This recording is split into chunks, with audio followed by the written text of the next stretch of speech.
Because we don't understand how life formed, it is difficult to estimate this probability.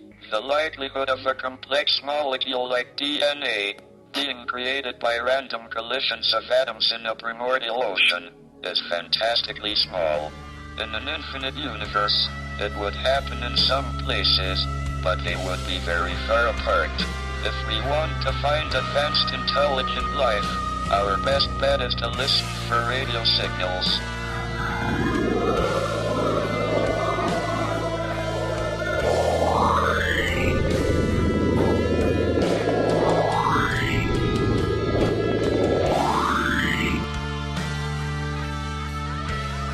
Look up to the stars and the forest that surround. Do you see them? Do you hear them? Are they there?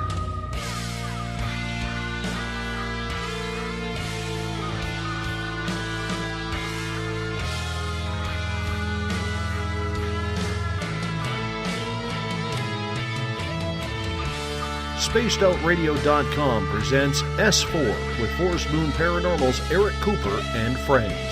Also, take the time to join the Forest Moon Paranormal Facebook group. I knew I should have made a left turn at Albuquerque.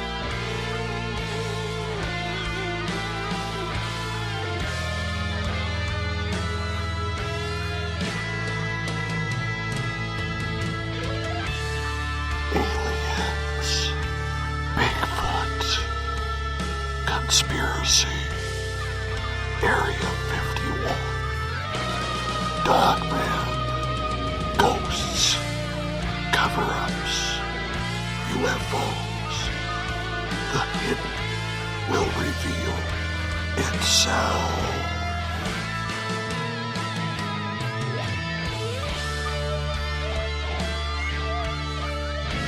It's one small step for man, one giant leap for mankind.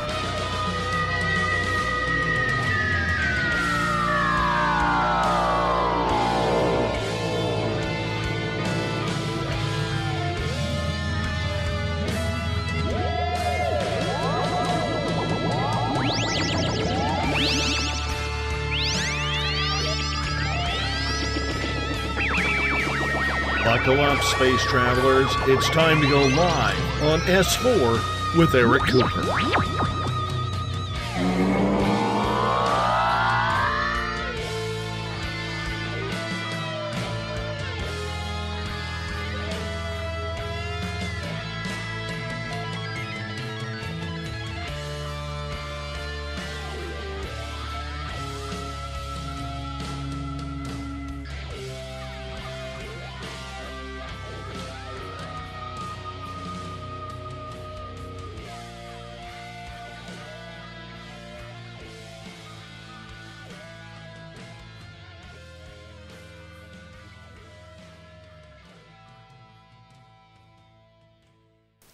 Good evening, ladies and gentlemen, and welcome to S4 with Eric Cooper, broadcasting live from the beautiful mountains of Concrete, Washington. And now, without further ado, your host, Forest Moon Paranormal Zone, Mr. Eric Cooper. Hey, good evening, S4ians, and thank you for being here. We appreciate each and every one of you, and it's been a warm one up here in the mountains of Concrete. And, you know, the views and opinions of S4 do not reflect that of Spaced Out Radio. If you haven't heard of Spaced Out Radio, it's www.spacedoutradio.com, and it's on every night from 9 p.m. to midnight, the Pacific Standard Time. So I have a few announcements real quick. August 11th, if you're local, for the locals that are listening, 11 a.m., August 11th, at the Lone Star Restaurant here in Concrete, is a paranormal discussion. It usually lasts about 2 hours. August 19th and 20th is Cascade Days in Concrete. We are having a Forest Moon Paranormal booth. Stop by and see us. And real quick, we have added another addition to the Paracon. September 23rd is the Forest Moon Paracon up here in Concrete at the Concrete School. And we have DJ Conway coming to speak about dragons. Dave Scott's coming to talk about why he hates the paranormal. Eric Markham, our very own Markham, talking about science and the paranormal. Mike Moore is talking investigation of the paranormal. Christina George is talking alien abduction from the point of view of an abductee. Now, workshops. We have drone operations with Steve Monchuk. He's our drone operator here in Forest Moon. Tools of investigation with Mike Moore. Sample collecting using the sterile technique with Eric Markham. I don't think he knows that yet, but yeah, sample collecting with Markham. And then we're going to do a paranormal ethical roundtable. This is not to be mistaken for the VIP roundtable. This is actually a workshop we're going to do where ideally we'll have paranormal teams show up. We'll see. If not, I'd like to hear from the point of view of the guests. What would they like to see in ethics in the paranormal field? And, of course, we got raffles, vendors in the VIP roundtable. We still have plenty of VIP tickets. If you want one, get them now. So tonight, for the first hour, we are going to talk about Jim Mars. And I was deeply sad. Every time a good researcher passes on, it hurts the community. It really does. Because he was truly one of the visionaries and one of the legitimate researchers of his time and journalists. So without further ado, we're going to talk Jim Mars for the first hour. And in the second hour, we're actually going to answer some questions about the global paranormal initiative that we're working on, that we're in phase 1 of right now. So without further ado, take it away, guys. What do you think about Jim Mars? Jim Mars was awesome. He was fabulous. Yeah, he was. Go ahead, Everett. I didn't mean to talk over you. No, you start. You go ahead. No, it was such a... he was such a fixture. I mean, my God, for the last 20-some years, I've been hearing him talk about, the Kennedy assassination and, that UFO that crash landed in the 1800s. He's been a fixture for so long. And, I don't agree with everything his research, because sometimes, and he's not here to defend himself, so don't take this as a slap in his face, but I think sometimes he made sure that the source he used was friendly to his point of view. But I think anybody that's into something that passionately, like he was, you're going to get some of that. I don't think you can avoid it. No, I don't think you can. But, the one thing that it's really a big factor in this is he had a journalism career long before he ever began investigating the paranormal.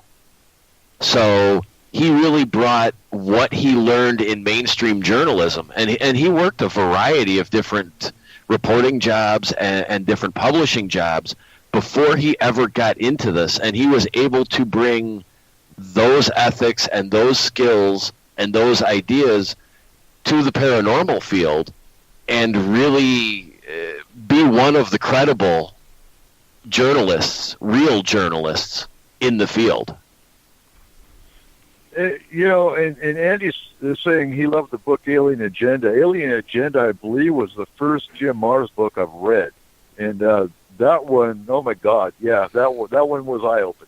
I remember that one. The one I've got in front of me now is Rule by Secrecy. I haven't even read it yet. And, real quick, and not to take away from Jim Mars, but I want to throw this out there. If you own the book, Behold a Pale Horse, pick it up and read it again, because we're going to do a show on the book. And that's coming up probably next month. So, yeah, if you own Behold a Pale Horse, expect some weird crap to happen when you read it, because it did for me. And we're going to actually... I guess I better get a copy. Oh, it's good. It's William Cooper.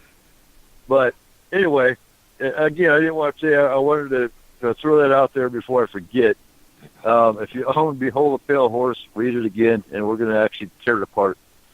But, yeah, I completely agree. Alien Agenda was, I think, the first Jim Mars book I read. It was a phenomenal book.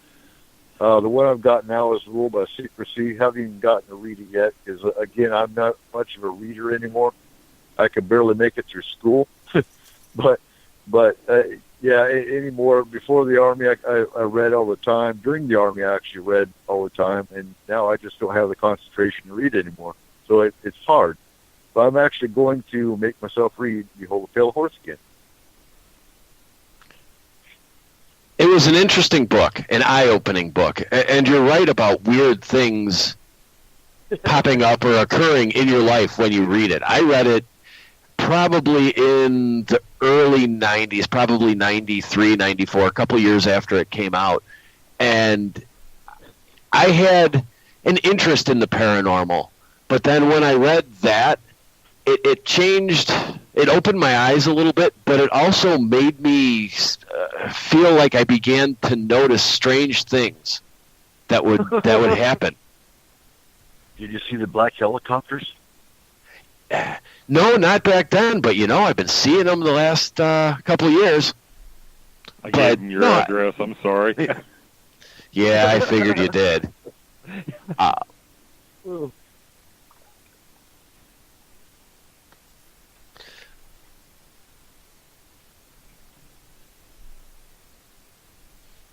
Where do we go? Hello. I don't know. We're all still here. Okay. Oh, okay. You got just quiet for a second. Oh, hell, do we?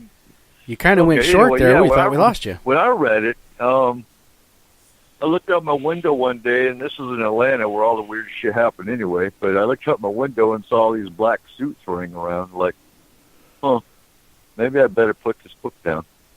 But, yeah, and that was also when my car was bugged and all the other crap. Anyway, yeah, Jim Mars. Getting back to Jim Mars. He was definitely gonna hurt. And I hate to say it, and there's conspiracy theorists out there already going, oh yeah, they killed Jim Mars. I don't think so. I really don't. He was 74 years old anyway, and didn't he have health problems? Well, yeah, you can't be his size. I mean, I've got a ton of health problems. I'm not quite, I'm 20 years behind him. So, if he had the same things I had going for him, making it as far as he did a good job. Yeah, so I don't think they killed him. I think it was just time to go. Yeah, and I'll leave him with that memory. Because. Philip Schneider, for example, he was in his 60s, but he had death threats. I'm not sure if Jim Mars ever got death threats. I'm sure he did for some of the stuff he was talking about, with, the last book being Illuminati and whatnot. But, when you get that vocal, and your health's already bad anyway, it's easy enough. It was health. Well, it's not like his health problems within the paranormal community weren't somewhat known, and everybody knew that everybody believed he was getting better. But, how much of that was him putting on an act or a brave face just because he wanted to be better or wanted people to believe he was well? And I think this is just one of those cases where it's a convenient person to turn their death into a conspiracy. I agree. Yeah. And in a way, it's a fitting tribute. When you think, okay, it really is. It's like, what better way to honor the man who wrote the book on conspiracy, pretty much, than to, give him to give him his own conspiracy. So, more power to him. Exactly. I think one of the things people forget, though, is that he is probably one of the early educators that actually taught a college-level class in UFOs. Mm-hmm. He taught for many years on the assassination of JFK. And I believe he taught for something like 5 years a college-level class on UFO phenomena. And that's kind of an early, what did that open the door for? If I'm correct, that would have been late 90s, early 2000s. That sounds about right. That sounds about right. How much education, or how did that push education forward in looking at this, or even the academic and scientific communities into looking at this a little differently? Because that wasn't a class that you paid for out of the back of a magazine or found on the internet. That was a legitimate, accredited college or university that was teaching that class. That's true.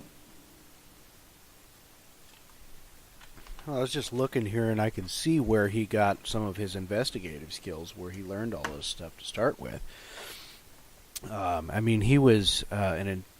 He was in the intelligence unit in the United States Army Reserve, for one, and for two, he was for a military newspaper. He was an military and aerospace writer as an investigative reporter. Well, yeah, he had a very interesting career in journalism before he ever began the paranormal material.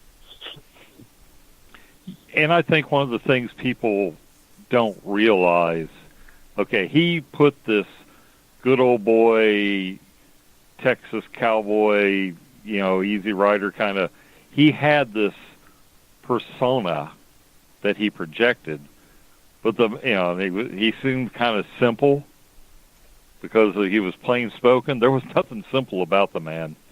He was a really brilliant cat. He really was. Yeah, you're going to make me go look up his YouTube videos again. Yeah, I'm eyeballing some of his books on eBay, thinking, man, I better grab some of these up before they start going high. But it was and that's an honor. In that, how many authors do you know that when they pass on, their books are going to sell like hotcakes because they passed on. He's one of them. I go to the bookstore anymore and look at books, and it's just like it's the same old crap. Yeah, Jim Mars, Linda Moulton Howe, Zechariah Sitchin, Eric von Daniken. Those are the authors I go for. It's hard to find a new author. Yeah, I mean, it really is, because they all spout the same crap. Jim Mars didn't. He went straight off his own research and his own experiences. Being in the military intelligence and being a journalist and whatnot, he was one of the legitimate writers. Well, he did a lot of stuff. I mean, you talk about how intelligent he was. In 1976, he was teaching a continuing education class on the Kennedy assassination at University of Texas at Arlington. And that's some of the best.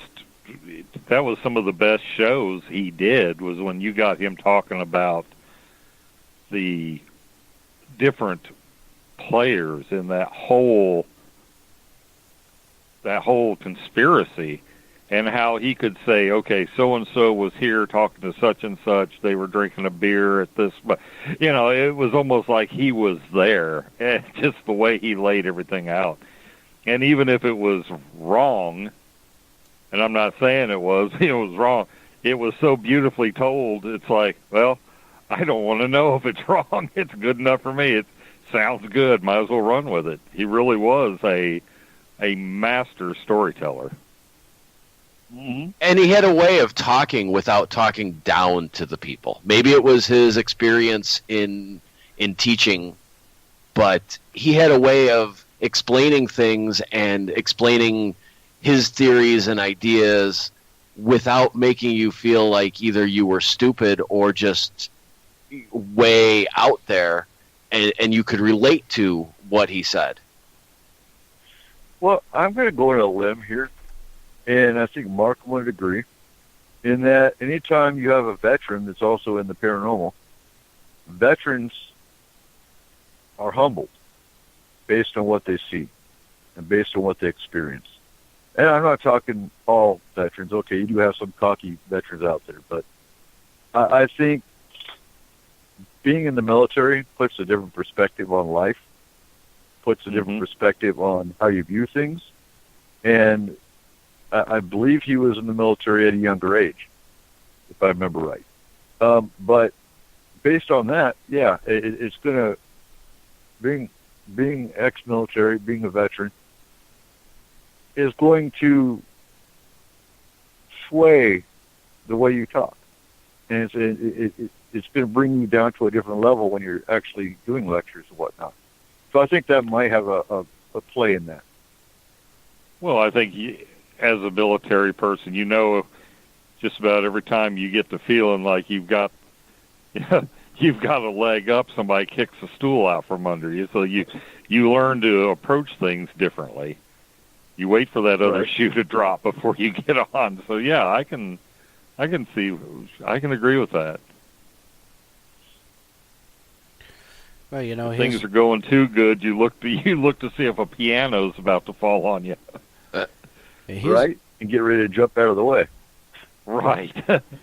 His military experience probably kind of makes you wonder how much information he got into on some things, you know, because he had another program that he was working on called the Stargate Project. It was a book that he was writing. It was about the remote viewing.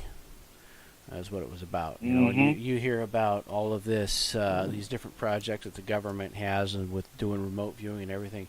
It makes you curious to how much he was privy to of that stuff, and how much of that stuff made it into that book.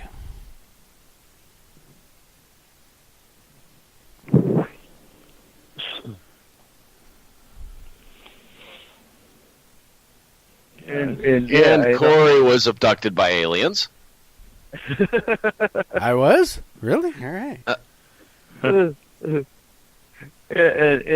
on that, I would have no doubt if he was a remote viewer, just based on a lot of the information he put out. And JFK assassination was one of the hot topics you first started talking about, was it not?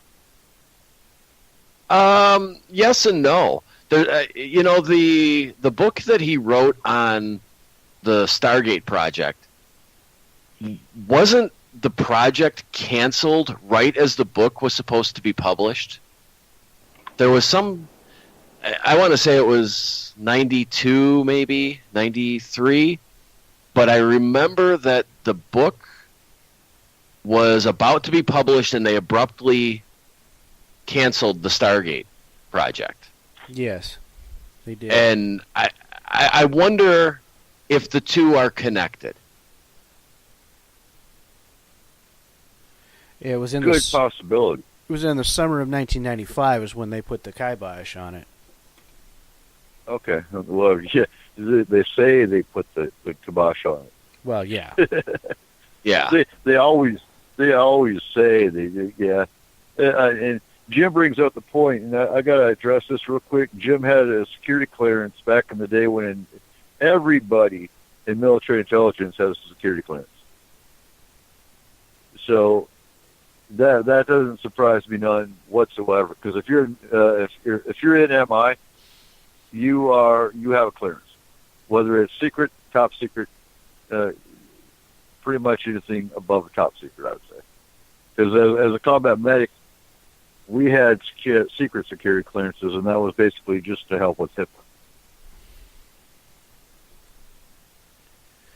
And actually, as to what we were discussing before, the Kennedy assassination stuff was actually some of his earliest work. I mean, his first book was Crossfire, which was the plot that killed Kennedy. And I'm not sure exactly when that was published, but I think that was early mid 70s. Okay. And then it went to Alien Agenda, which was his #1 seller that was brought out and then was translated into multiple foreign languages. That was probably the #1 UFO book out there. If you haven't read Alien Agenda, that's one. If you had to pick one book of his to read, Alien Agenda would be it. Yeah, I think it would be. That would be that'd be the one to that'll blow your mind. Oh, I'm sure.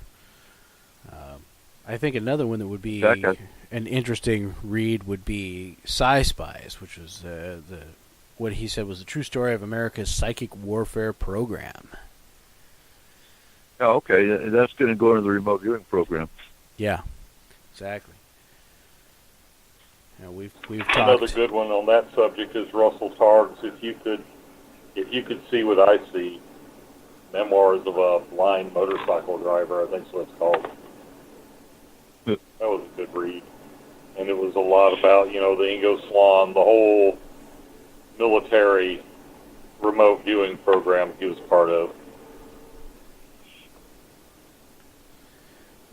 Yeah, I mean... And go ahead. And for those that are in the Forest Moon Paranormal group, we actually do have the CIA's remote viewing guide in our library in there. So if you want an in-depth look at the remote viewing program, go download that. Nice. Now, when did that come out? Oh God, that's back in the 70s. Really? That manual actually came back, and it's either in Forest Moon Paranormal's library or it's in our home center library, one of the two. I'll have to look. The question I had was more as when did that come out to where the public could get a hold of it, not so much what the military could get a hold of it. I believe it's released for public dissemination because I have manuals around here that I don't put out just to keep myself from being in trouble, and that's for military eyes only kind of stuff, special operations manuals and whatnot. So if it's in the library, I'm pretty sure it was released for public. Well, I imagine it probably would have. The curiosity is when. My thoughts would be that it was probably not too long after he published this book on it, Sci-Spies.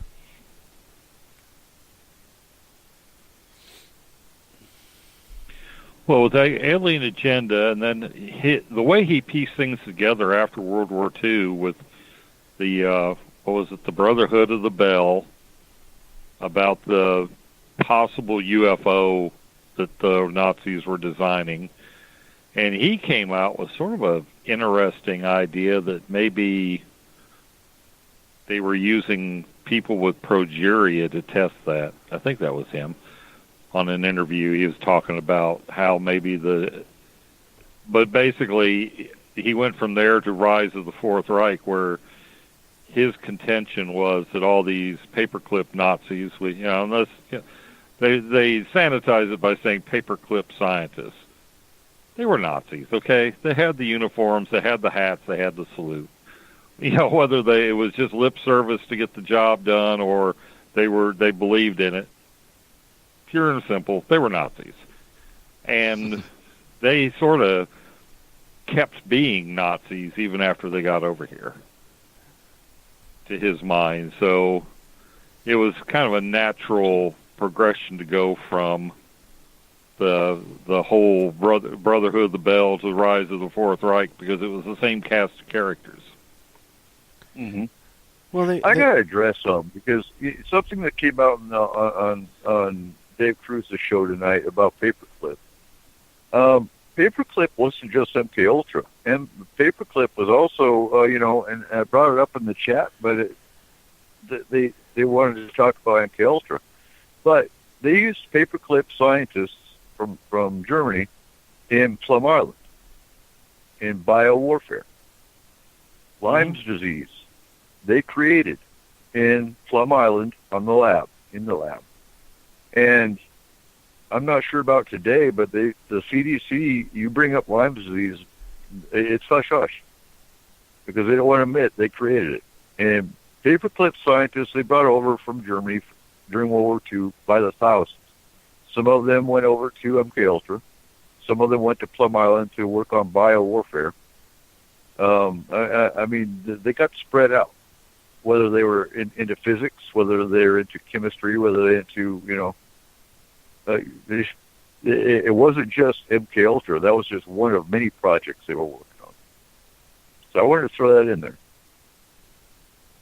Paperclip was a much, much bigger program than people seem to understand. Why do you think it gets buried then so much? People have so much interest in MK Ultra, but you rarely hear about Paperclip, or when you do, people kind of dismiss it. Well, I think MK Ultra, everyone wants to blame everything on MK Ultra. MK Ultra, yeah, it's mind control, but it's much, much wider than that. And so, I heard voices in my head. It must be MK Ultra. I heard, I saw this over here. It must be MK Ultra. Everything gets blamed on MK Ultra. I mean, granted, it was a very vile program, and it affected a lot of people. I'm not taking that away from that, but not everything. There's a lot more going on behind the scenes than just MK Ultra. There's a lot of programs they were doing. Well, in Mr. Mars, what he said about them being Nazis, he wasn't wrong. I mean, you look at the fact that the U.S. brought all of those Nazis over here in a little hush-hush program, and that's where MK Ultra and all of these other things came from. I mean, these scientists were doing some really screwed up crap over in Germany, and then they brought them over here to kind of continue that work. Well, yeah, but this was kind of a way. There was the Japanese. Everett. Go ahead. Everett. Go ahead, Eric. Well, it wasn't just Nazi. I mean, Paperclip is the one where they tried to get as many of the Nazi scientists and physicists as they could. But there was also a program where they got some of the Japanese, and oh Lord, it just fell out of my head what it was. But I mean, they were doing medical experiments that made Joseph Mengele's look like a walk in the park. I mean, Mengele was awful, the angel of death and all that, but they were doing some really, really awful, horrible things. Unit 731. Yes, I Googled it. I couldn't remember what. I knew it was something, but, they brought some of those people here, and I think a lot of those ended up in your Plum Island, weaponizing anthrax. The general in charge was Ishishiro. He was Lieutenant General Ishishiro, and there were about 3,000 of them working on, ways to kill people, and they were damn good at it. So a lot of the stuff that happens out at Fort Meade has its roots in Unit 731. Well, that was a good way to get the information without the U.S. government being dirty or being looked at as they're attempting these horrible experiments and committing these horrible crimes, yet they still get the information by bringing the Japanese and the Nazis over. Well, it's kind of like buying stolen merchandise. No, you didn't directly steal it, but you're just as guilty of the crime because having this horror committed one removed, the U.S. is still complicit.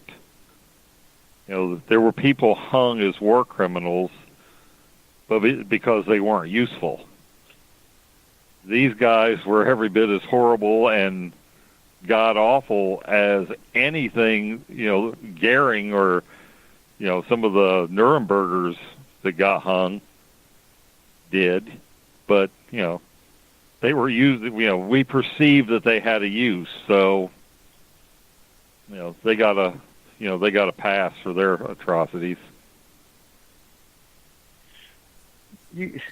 Yeah, and look at their fighting style. I mean, back to the Japanese. I mean, they talk about suicide bombers with the Muslims. Well, the Japanese fighting style was no different when when they ran their planes into our planes. They'd different. run out of pilots. They had they had some. It's in a book my dad's got from the Naval War College. It has something to do. It's called Destroyer, and there were aircraft that the Japanese designed that you bolted the pilot in. He knew he was dead as soon as he got in it because he was never going to get out, and the whole front end of the damn thing was a torpedo. It was basically a human-guided missile. They did ungodly damage, but that whole kamikaze divine wind was, we're going to, we might lose this war, but we're not going to roll over. Eric, at one point, weren't they even training, I don't want to say children, but like 12, 13, 14-year-old kids to fly these things? Even younger, and they didn't teach them to land. Yeah. They didn't need to know that. No, they didn't need to. Literally, they did not need to know how to land. They needed to know how to get it up in the air, and from there, how to aim it. The landing was going to come. The landing was pretty much inevitable. It was. Well, and getting the paperclip real quick too. And think about it. If you're a German scientist and the U.S. government, instead of going to face war crime at the tribunal, you're offered you just come to America, under a secret program and work for us, and you won't face any war crimes. Which are you going to take? Well, I think this is obvious. Well, when the French caught German soldiers, first thing they did is they looked under their arms because there was, I think it was blood type or something. My dad ran into a couple guys that were in the French Foreign Legion. If the French caught you and, and saw those numbers, they shot your ass. Or no, if the Russians caught you and saw those numbers, that was it. If you were just a foot soldier, Waffen-SS, if you were just foot soldier, that was one thing. But if you had the SS markings under your arm, I think it was blood type and service number or something, there was a tattoo, you were done for. The French would find that and give you a choice. They would either say, you can go into the French Foreign Legion, or we can turn you over to the Russians. Of course, most of them got caught like that, so yeah, vive la France. Where do I sign? And these guys my dad ran into in Turkey, and they were just, they were mean. My dad was a very physically imposing man, and he said there was just something about these guys that they were interesting to listen to, or the one that talked good English was, good to listen to, but Dad said I had no doubt that this dude would kill me in a heartbeat if he if the need arose, or if he thought the need had arisen. That this guy was cold-blooded as hell. Well, it's hard to picture the French like that. No, that's French Foreign Legion. The French Foreign Legion are the ones that they're never allowed to serve or be on French soil, and they're mostly, mercenary force but there's damn few French that are in the French Foreign Legion. It's foreigners, hence the name. But they were, what was it? Turkey? It was one of the Muslim countries, and Dad said the locals did not screw with these guys. Well, that makes you wonder, now that we're finding out, the French version of the Bilderbergs with Le Cercle, which we know has CIA operatives inside Le Cercle, how many of those French Foreign Legions are in Le Cercle as well? Le Cercle is the worst of the worst. So think about that.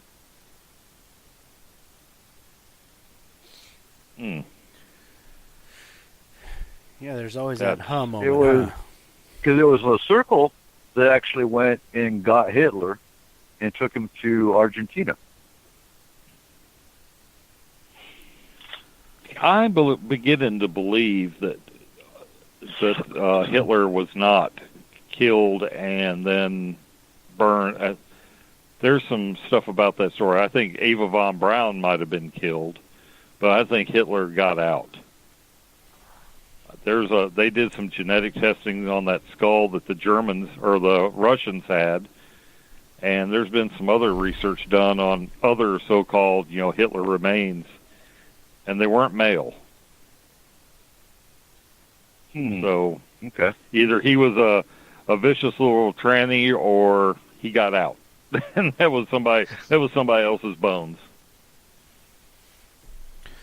I was looking here in the chat, and going back to the planes and stuff like that. And Don had said something that 9/11 wasn't the first airplane that was used as a weapon.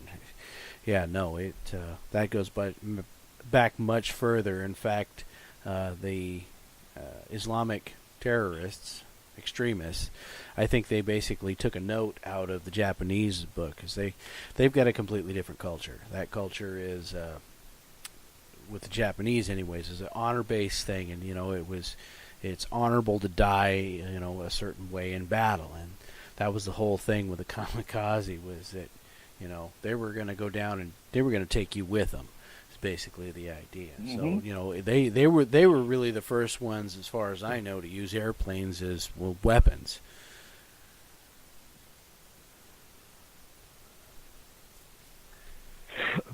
So, anybody else have an opinion? Obviously not. Apparently not. Okay.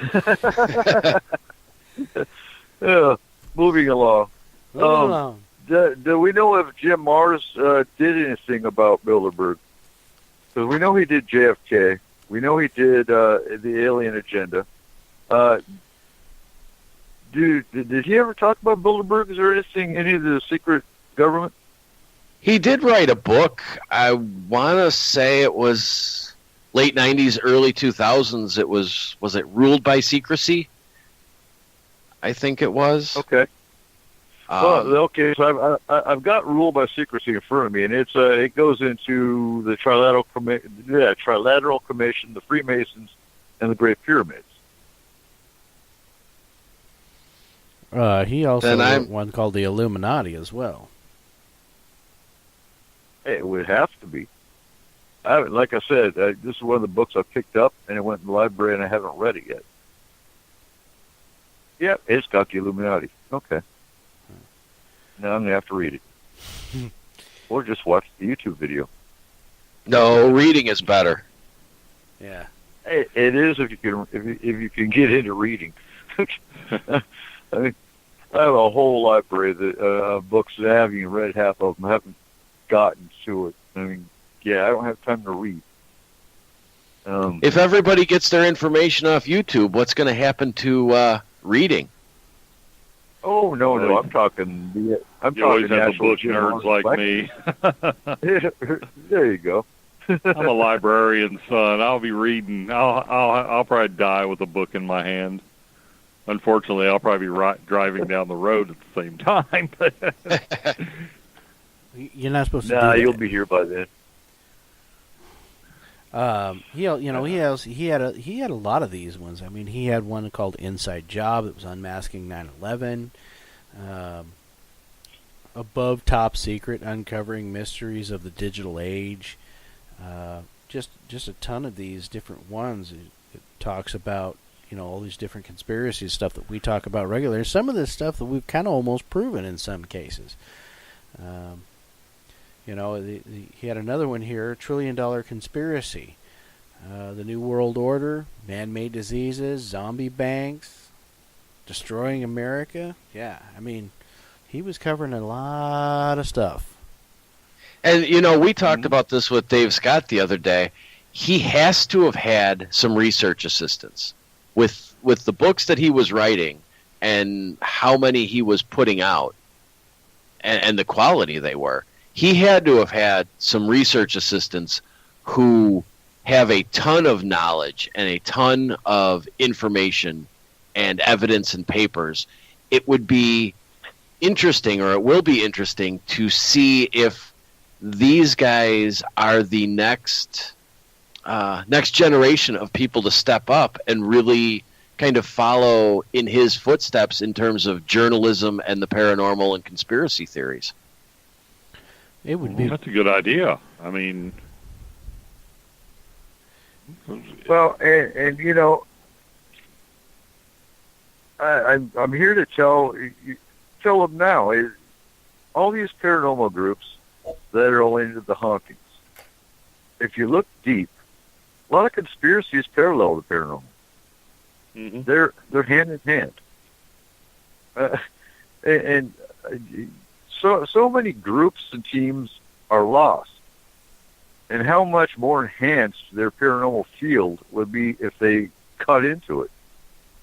You know, look around, broaden your spectrum. I think you hit it right there. But how do you fault a group? Well, how do you fault a they're group? too narrow. Their focus is too narrow. There's too many people out there who think the paranormal is ghosts, or they think the paranormal is cryptids. Mm-hmm. And they don't, if it's not something that is as common as going down the street and buying a sandwich at McDonald's, it's paranormal. UFOs, Bigfoot, ghosts, the crap that doesn't happen on a routine basis every day, it's all paranormal by definition. And I think how do you groups fault are a group, too much. though? How do you what? How do you fault a group, though, if, let's say, their interest is ghosts, and they're trying to do serious research and serious investigation on ghosts? Okay. How do you fault them for not opening up their scope to include everything else? Well, you can't if that's how they learn. I don't fault them completely. What annoys me is when they get approached and they want to say, no, UFOs aren't paranormal. You know what? You give them the opportunity to learn. You give them the opportunity to learn and broaden their horizon, and they turn their back on you and pretty much tell you to screw off, then it becomes their fault. It's one thing if they say, yes, that it's kind of like scholars that find a niche that they want to get into. I mean, you can't fault them for being narrow in focus and delving into one subject as deep as they can.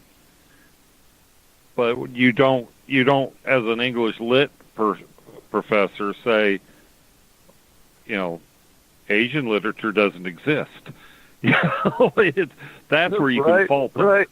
That's where you fault them. It's not saying that we're not interested in that. It's the ones that say, well, Bigfoot's a myth, or UFOs is bullcrap, but ghosts are the real deal. That's where I think the blame is. You don't have to like it. That was a perfect analogy, though. What I think we should really see in the paranormal, if people are going to be open-minded enough to believe in one or the other, then they should be open-minded enough to believe that all of it's there. And even if that isn't their scope of study, so shall we say, they should be able to go, okay, I see that, but that's not my scope of study. But you know what? Here's somebody it is. Why don't you go talk to them? That's the type of thing we need to see in the paranormal, not this closed-minded, we believe in spirits and ghosts, but someone comes to you and talks about an alien and goes, no, you're crazy. No, we're not. I'm no crazier than you thinking that ghosts are real. This is, we all know this is a reality. These are these things. So that's the type of thing we need to see. We need to see that where, if somebody is got a specialty, that's great, but we need to be able to see where they go, okay, no, I don't think you're crazy, but here's who you need to talk to because that's not my scope of study. And Right. that's what and was too many great. experts and authorities. I mean, But that's okay. Go ahead. That's what was great about the way Jim Mars wrote, because Jim Mars pulled them all together. I mean, I don't know if he wrote a ghost book or not. I don't. But he did cover aliens. He covered conspiracy. Those alone go hand in hand. And, you don't see haunting in conspiracy so much, but I can guarantee if you looked, it was there. It would be there. But he was one. That's why I wanted to do, a tribute to Jim Mars tonight, is because he was one of the very few authors that could pull it all together, and he did it well. I mean, you look at his scope, and it's like, okay, he can put a reasoned theory on the table and discuss the JFK assassination, who the players were, what their connections were. And an hour, after a break, an hour later, he can talk about the Aurora UFO crash with the same gravitas and, fluency. It was amazing. It's obvious the man didn't have a closed mind. No. If he did, he did it really well. What do we do to foster an environment like that, to encourage that? Well, don't be guilty. We have to be not guilty of what we're accusing the others of. I have more of my own bias is, because of my experiences, I have a tendency to believe more in UFOs and ghosts, but I lean to be a little more skeptical on some of the esoteric arts, the mind reading, channeling. I have to admit, when it comes to people talking about channeling, I've kind of, I won't say I shut the door, but the screen door's in place. But not be guilty of saying that doesn't exist. In my own heart, it's okay to be skeptical about that, and I just haven't had that proven to me yet. But I'm willing to have it proved. I'm open to the proof, and I think that's what we need to do as paranormal researchers. We need to be open to proof, and not just out of hand. I will say that I am extremely, extremely, extremely skeptical of channelers. But by the same token, I don't discount it completely. It depends on the individual. That's how I see them. If they can channel information, that can be vetted. If, like I said before, in Forest Boone we have 3 different channelers of extraterrestrials. If the information they give me matches to an extent, obviously different races are going to give different information, but if there is some kind of similarity, then to me it's vetted. But if you've got the one way over in left field, and they're in left field every time, that's where I close the door. Yeah, but I think as we get to the point here, as we look at what you were just talking about there, Mr. Markham, is simply put, you are doing exactly what we're talking about, is that you say you have a specialty of an area that you prefer to do your study and your work in, and yeah, you're kind of skeptical, but your mind's not closed to it. And if it came down to where somebody came to you and was talking to you about it, there's no doubt, in my mind at least, that you would look at that person and say, look, that's not my field really, but here's a person that is their field. No, I don't think you're crazy, but here's a person who could, lead you where you need to go in that field. Oh, right. I wouldn't just tell somebody who was interested in channelers, I think it's all bullcrap, and, I wouldn't waste my time. I would know somebody to refer them to.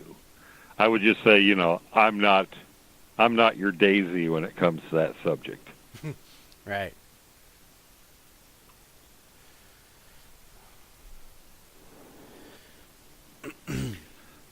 But I think that's the main thing, is being inclusive. I know that's a buzzword everywhere now, but the ghost people need to get together with the UFO people, get together with the cryptid people. And as far as I'm concerned, the cryptid people and the UFO people, they need to be really compiling data. They need to be working together a lot, because there does seem to be a definite UFO Bigfoot connection. So I think they need to go into that and be more inclusive. But to look up out of our specialties, to not just be so myopic that we don't realize there's more to the paranormal world out there than what we personally like to study. I think being generalists, like in my field, you can be a specialist.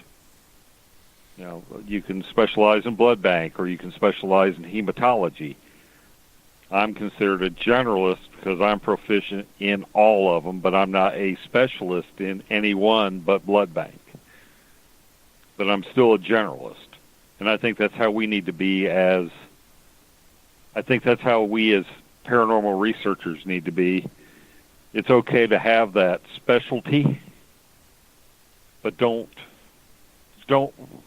shut the door on everything else.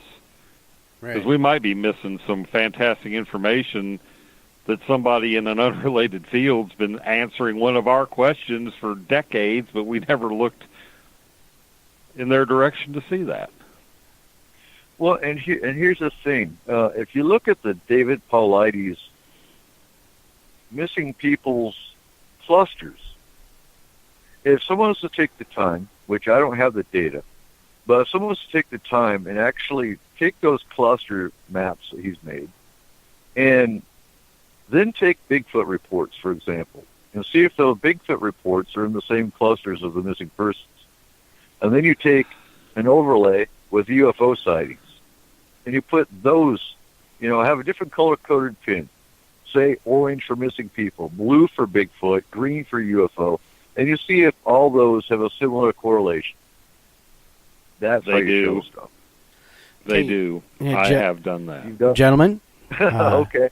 Gentlemen, I'm going to interrupt you here for a second. There's some overlap. Yeah, go ahead. I know we got a break coming up. We could doing something we haven't done on S4 before, but yeah, we're going to do a commercial break. So when we come back, we're going to talk more about things in the paranormal here, and discuss probably some of the ideas that Mr. Cooper has come up with about a paranormal network and council. So we will be right back, ladies and gentlemen.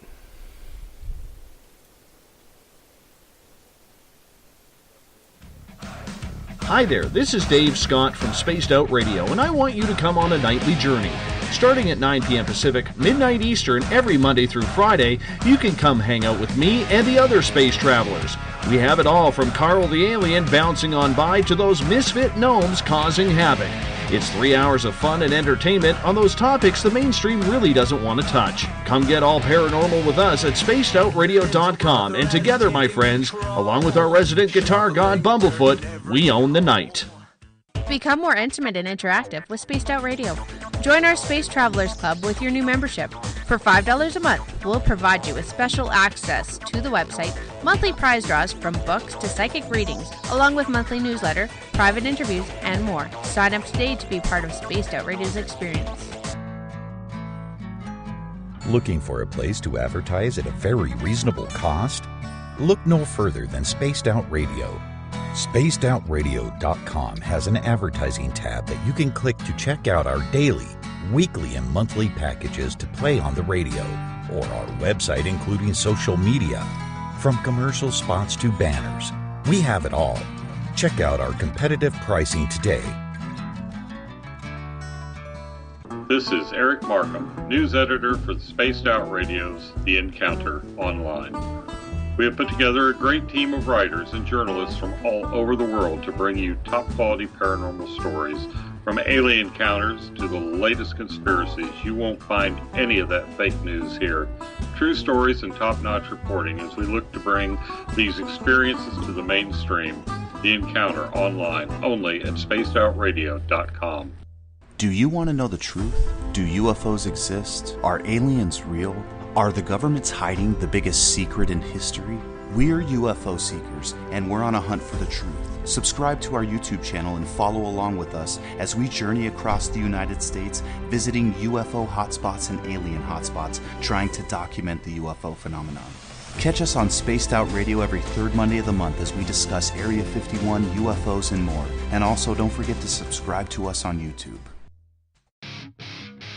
The SOR Sightlines is a place for you to find answers to your strange experiences. Hi there, this is Mike Schmidt. If you have had an encounter with ghosts, UFOs, Bigfoot, ETs, or anything else that doesn't make sense, head to spacedoutradio.com and file a Sightlines report. All information you give is 100% confidential, and I will personally help you find the answers you need. SOR Sightlines, your answers are a click away. Welcome to Spaced Out Saturdays with me, Dave Cruz from Beyond the Strange. Our weekly feature on spacedoutradio.com will take you around the world discussing everything from the paranormal to the latest conspiracies from the top guests in their fields. We won't leave any story uncovered. Spaced Out Saturdays at spacedoutradio.com starting 9 p.m. Pacific, midnight Eastern. You hear footsteps in the empty room above you.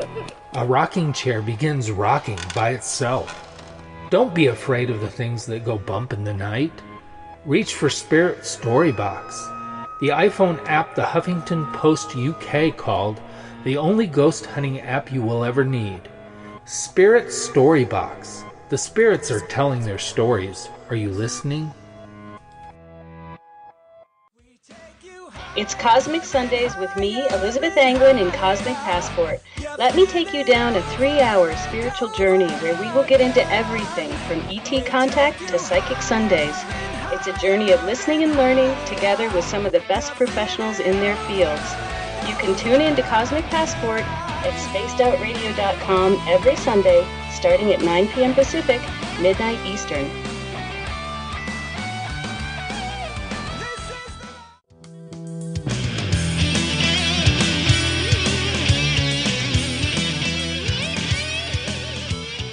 The views and opinions expressed on tonight's show by tonight's hosts and guests are not necessarily those of Spaced Out Radio, Spaced Out Saturdays, Spaced Out Sundays, or spacedoutradio.com. Listener discretion is advised. And now back for hour number 2, we have Corey Ruiz, Eric Cooper from Forest Moon Paranormal, and S4. You can find Forest Moon Paranormal on Facebook. And for more information on S4, visit spacedoutradio.com. And now, here's Eric Cooper and Corey Ruiz.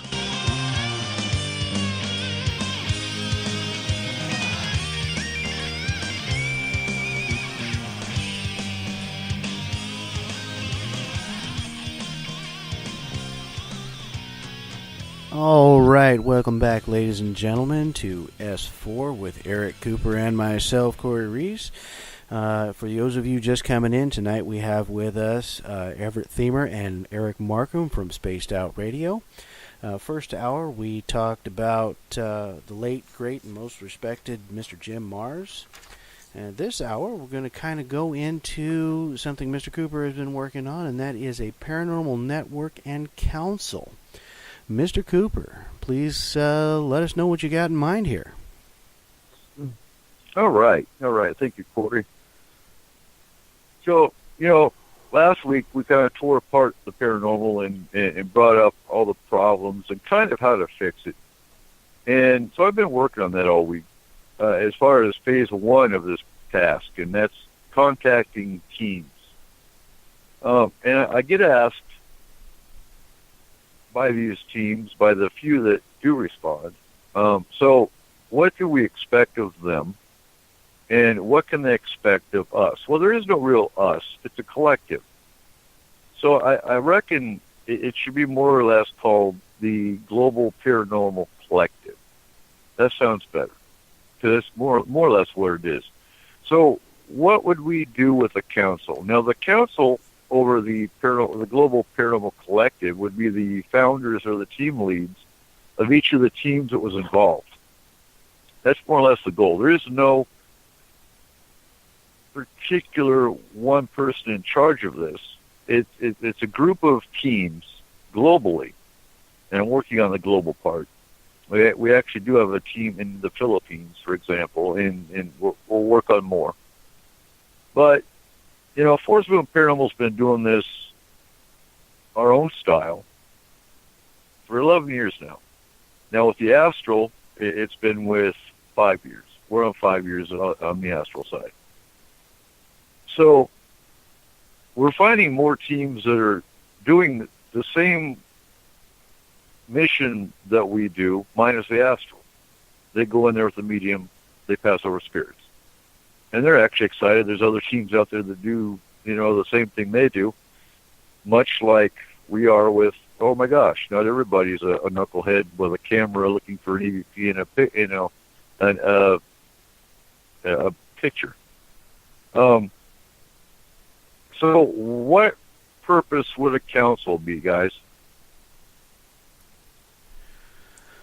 Well, a council, for number one, would bring about the ethics practice, which I think is a thing that's missing in a fair portion of the paranormal world nowadays. I mean, as you said, we've got too many guys, gals going out there, going into places, you know, looking for a picture in an EVP, and then just bolting. You know, some of them get in there, get scared, and they're gone, you know, after they've stirred something up, and they leave a mess behind, which Forrest Moon is oftentimes had to go in and clean up. You know, but there's other things, you know, that there's things that Dave Scott has brought up, you know, how you dress and present yourself, you know, when you go into these places. A council would be the heads of different paranormal teams that would be able to come together, have a code of ethics that we would all be held to, you know, and would be able to check up on, you know, when a case went on, somebody went in and to take care of something, we'd be able to go afterwards and find out, you know, from that particular client, you know, was it taken care of? You know, were these people, you know, proper when they got there? Did they treat you right? Did they treat the spirit right? You know, all of these things. Just making sure that there is some type of ethics to be held to, for people to have some accountability to, so that we're not having, you know, people who are scared out of their minds calling somebody in and then being even more frustrated because it wasn't taken care of and they're left holding the bag. But do you think that you know, these different paranormal groups don't necessarily want to have anybody that oversees them or, you know, monitors what they do, quality control, because they already look at themselves as the expert and don't want to submit to anybody else? Oh, there's plenty of ego, and there's probably a big problem with it. And that's a big thing that we've been running into thus far. And Eric, he can tell you exactly what he's ran into thus far. Yeah, and I think that's where we're going to separate the weeds from the chaff. Very much so. And real quick, I've got 7 items I'm going to throw out there, and then we're going to tear them apart. Number 1, you hit it on the head, Corey. A strong ethical presence with several teams on board holding others accountable. And it's really sad that it comes down to, and I keep on looking at myself going, I don't want to be the policeman of the damn paranormal. And that's what it boils down to, and that's apparently what needs to happen. Is it my job to be a policeman of the paranormal? No, hell no. You know what? Half of me wants to just go back into my hole and run Forrest Boone Paranormal, and, you know, the hell with it. Especially with some of the negative crap that I get thrown at. But we're going to go with it, and we're going to see what happens with it. Number 2, we have scientists on board. We already have 2 scientists, Markham and Karen. I saw within another team that they had their own scientists as well. Now, if we pull this collective out and we found out how many scientists are actually within the collective, I'd be interested to see. The other area I want to work on is psych on board. You know, have a team of psychiatrists or psychologists that can help with client assessment. Is it a psychiatric case versus a paranormal, or vice versa? Can we get an induction peer support counseling that's overseen by psychiatrists around the globe? Training on board for a streamlined, everyone's on one page. You start educating other teams that are only into the haunting side, that are interested in the UFO and cryptid side. Get everybody on the same training matrix so that everyone knows what to look for. Everyone knows how to react. Then, the resources. You got a team in Kentucky that their EMF meter broke. And there's another team in Kentucky that said, oh, well, here, we've got an extra one. Little things like that. Now, two scenarios that I came up with that this would come into perfect play. You have a team that sends out a cry of help, along the platform here, that they're being attacked by something. We send the astral team in. Bam. Perfect example. Another one. You got a team in Illinois. Hey, we see a UFO. Is there anyone else within the council that sees this UFO? Bam. Another scenario. All right. Take it away. Well, and I think the big thing that we want to make sure that we put out there is this isn't, every team and group is going to have their own way of investigating something, and that's fine. If you have techniques for investigation and that's how your team works or whatever works best, great. We don't want to tell you how to do that. That's not the goal here.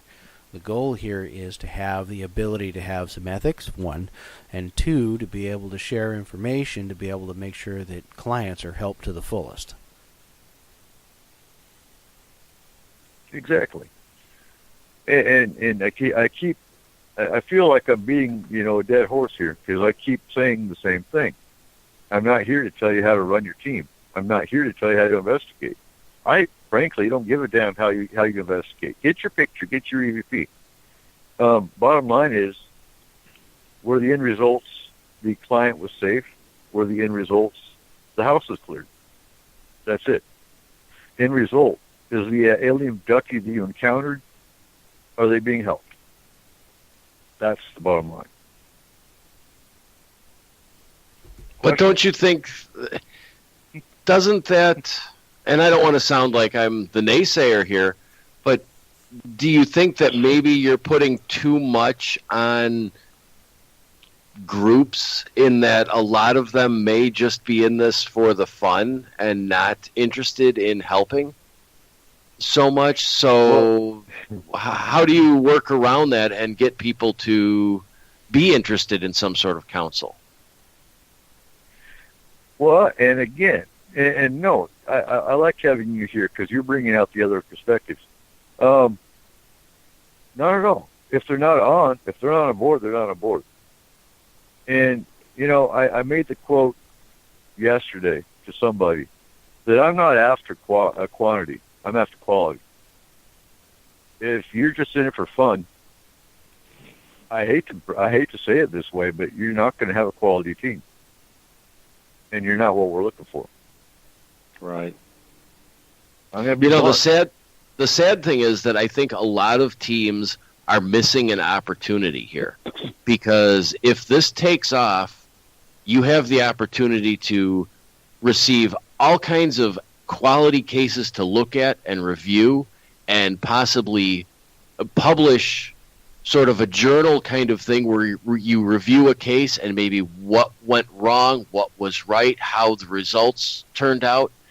It has the potential to be a very positive influence on the paranormal community. Oh, God, can you imagine the quarterly journal we could put out, a refereed journal with, the... Oh, God. It's making it's making the scientist in me just, get goosebumps. thinking of reviewing all that, putting that out every quarter. That would be awesome. But that would be great motivation for these teams, though. If you had something like that, and they had the opportunity to have a case featured in that, and then that journal was reviewed or moderated by a group of different professionals who could either chime in or kind of issue sort of a collective statement on each case kind of thing, that has the opportunity to not only validate the events, but also validate the credibility of the teams. Oh, absolutely. Just think if you could take the data, take the report, and have, 2 or 3 different scientists, maybe in different fields, kind of like the Supreme Court does how they do a judgment where, and maybe not even that far as exact, but to each scientist has an opinion, or they look at this research and they say, well, while I find that they covered the spectrum between 470 hertz to, you get my drift without getting too long-winded about where people could read it and maybe pick something up that they're not catching, or maybe take them down a road we didn't even think of. Well, and just think and about find some answers. Think about how fast we could get to some of the answers that some of the answers to some of the questions that we've had for so long, if you have so many teams and groups that are working together in this manner. I mean, there are so many unknowns out there that, if you've got enough people working together, you're going to get there much faster. That is the biggest problem that we have in the paranormal right now, why we haven't really gotten some of these solid answers, and I think even Dave Scott has said something about this before, is because nobody's talking to one another. No, everybody's got such an ego that theirs is the best, and they don't want to share anything with anybody, that nobody's learning from the other person on what's going on with different types of cases. So it's like you could have a team that we could take the EVP people from each team, affiliate team, and focus them and get them all talking together. It's like, well, we have the best recoveries under these conditions, and everybody starts to file notes, and we're finally going to whittle it down to where you have a reliable bandwidth, a reliable weather condition, where you're going to start proving things. And I'm just using EVP as an example because the parameters are more in my mind. But right, if you had this group and you could compare, had a clearinghouse where their research was reviewed, their successes, what made it successful, and then other groups, their successes, you're going to find overlap. And eventually, it's just like sifting. You're going to get the oddball stuff out of the way. You're going to get a nice basket full of, if you do A, B, C, and D, you get result E. Say, even if we had something that was 67 to 70% in this field, that would be phenomenal. Mm-hmm. If we could do something like that. Or even imagine a group like your even imagine getting all the techies together from all these different teams. That they tried this with this camera, and they tried building that device this way. How many different blueprints? How many different, what works, what doesn't, and you can fine tune it. Mm-hmm. And that's where the scientists come in. The scientists get the scientists working with the techies. Well, that won't work because this. And then you bring the global perspective in. I haven't even contacted any of the international groups yet. We have one in the Philippines, like I said, that's in Forest Moon Paranormal now that we're working with. But that just scratches the surface. We have teams in Australia. We have teams in UK. We have teams in Canada. I mean, there's a whole list of all the different groups in other countries that I haven't even tapped yet. I'm still in 3 states. There's 4,900 groups that I have to contact just America alone.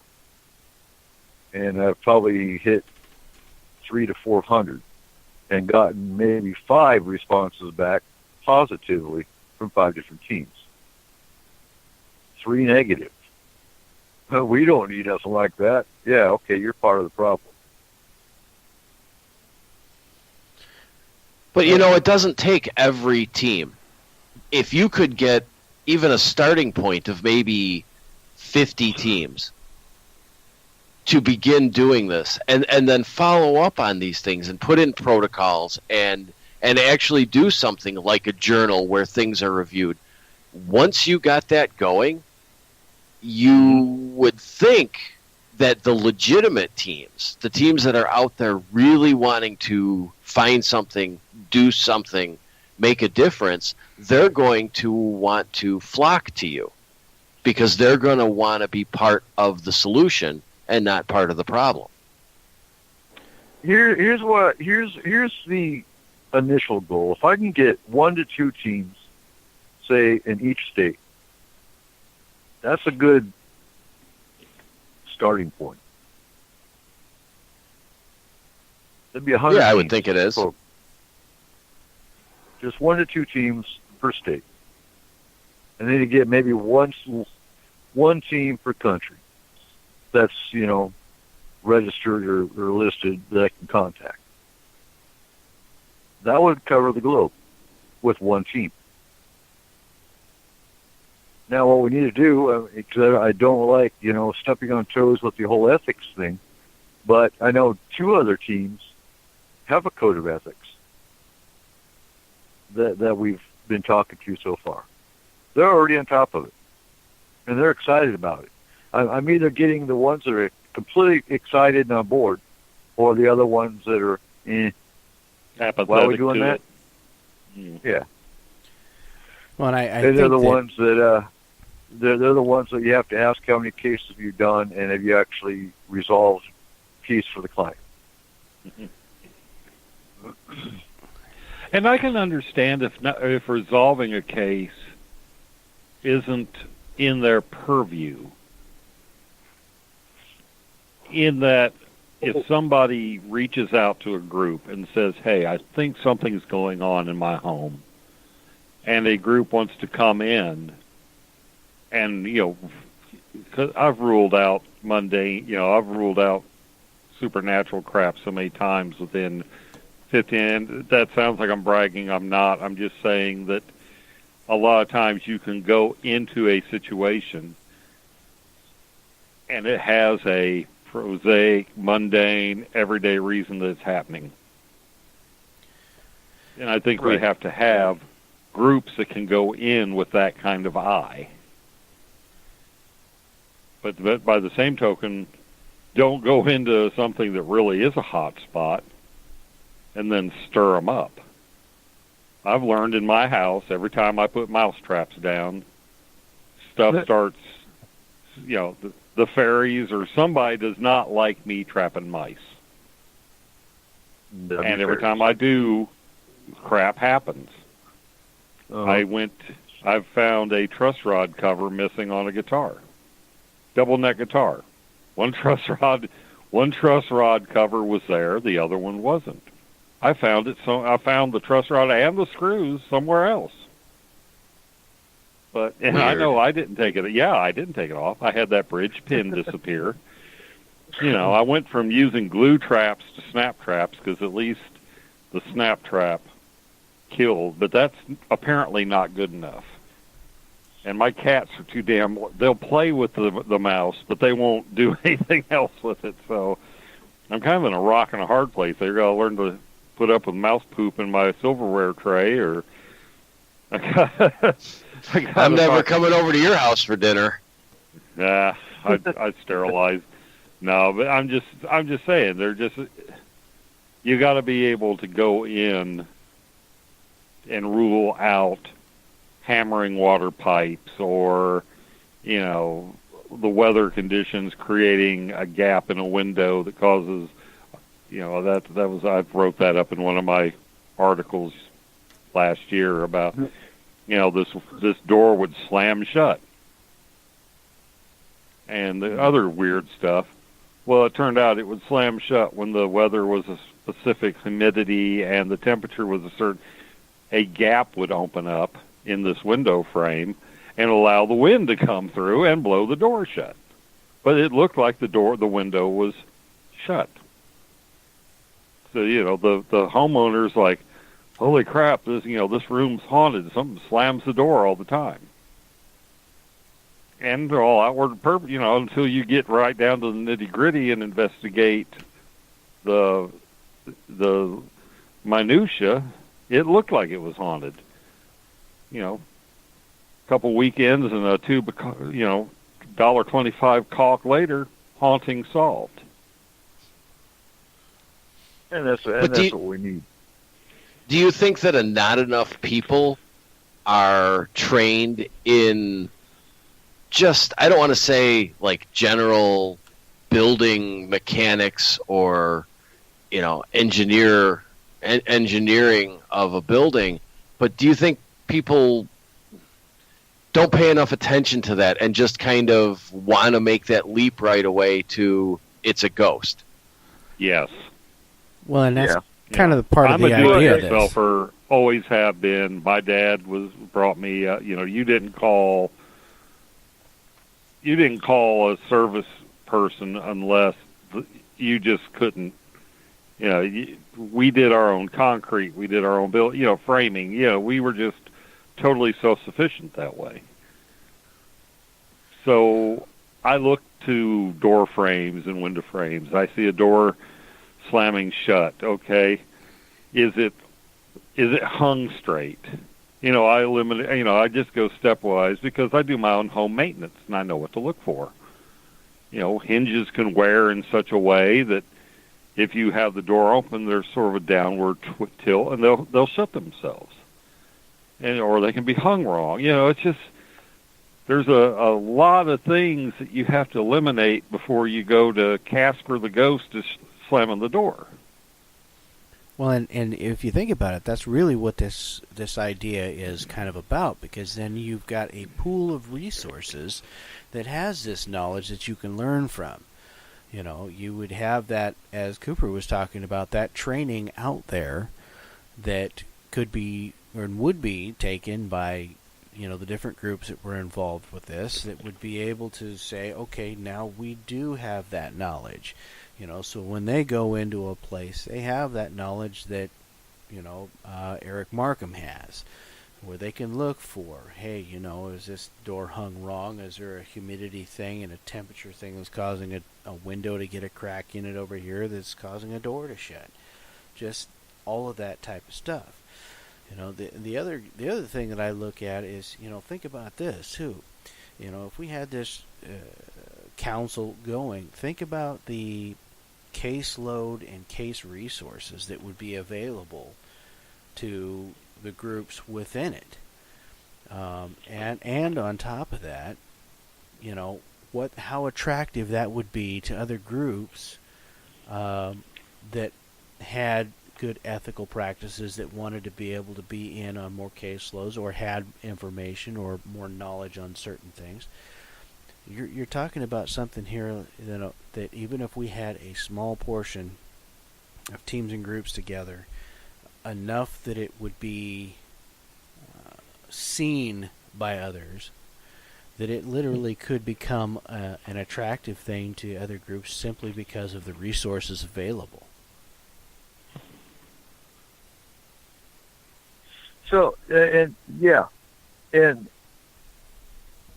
even some of the groups and teams that aren't investigating UFOs, I've gotten the thumbs up that they're interested in UFOs, they just don't know how to go about doing it.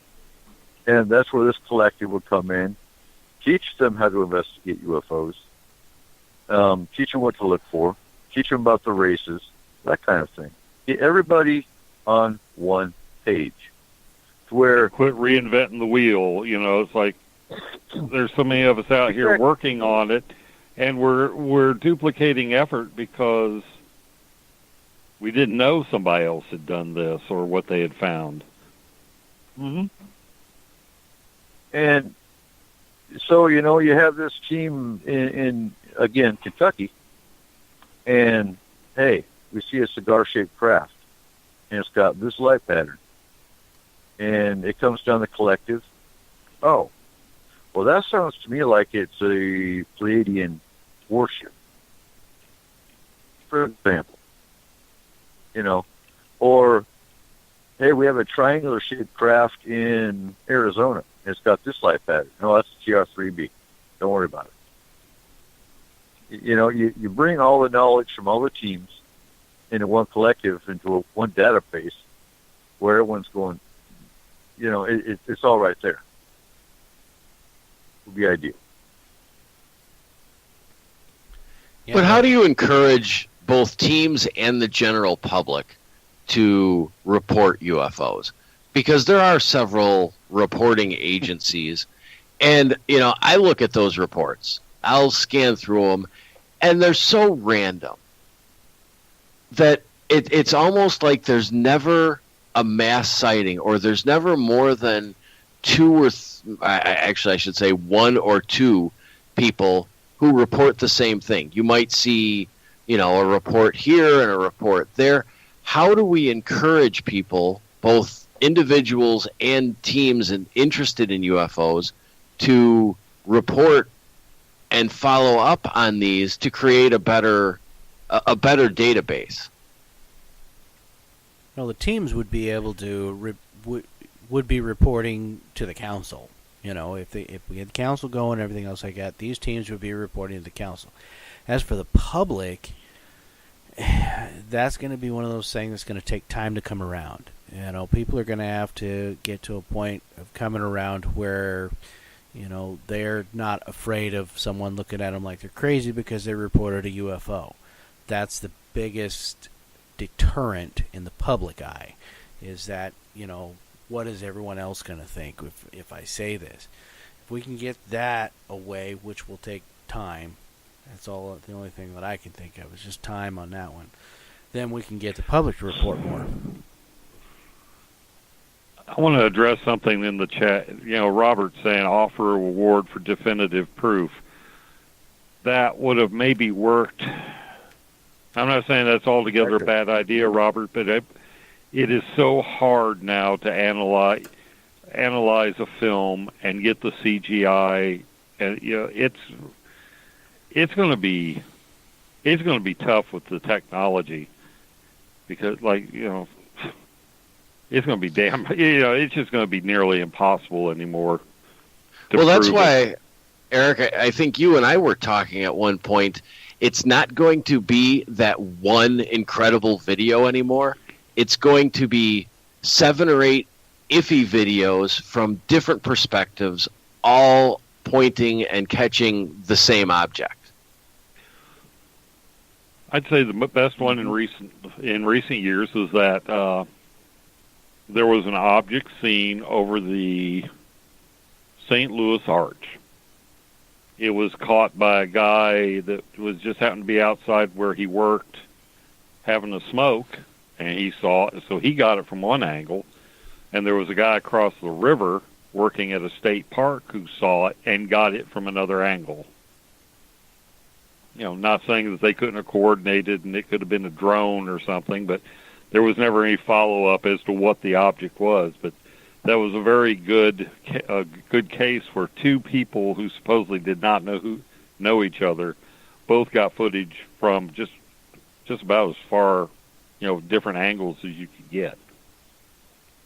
Well, drones are a whole other story now, because you can take a drone and slap on some LED lights and go flying that around and legitimately have several people or more believe they saw a UFO, and right there, that kind of dismisses the mass sighting videos, the different videos from different perspectives. It sort of dismisses that, because they could all be filming it believing it's a legitimate UFO, when in fact it's just some guy playing around with a drone. The good thing about the drones, though, is they tend to be loud. Yeah. The ones at least the ones I've been in contact, I've seen, you can hear them. They have a distinctive, those little props make a whine that, like a mosquito on crack. Yeah. So a little whine. Hopefully you can hear it. Yeah, they're loud. It scares me that you know what a mosquito on crack sounds like. I'm a scientist. I have experimented. He's in North Carolina. They have loud drone mosquitoes. Yeah. Oh, I put that, and I put amphetamines in the hummingbird feeder. Nice. Oh, they achieve trans-light speeds. You got hummingbirds hitting warp speed. Makes for a quick trip to Brazil. Oh boy. Yeah. So the other aspect of bringing a global council together may be a little more encouraging for psychiatrists to come out.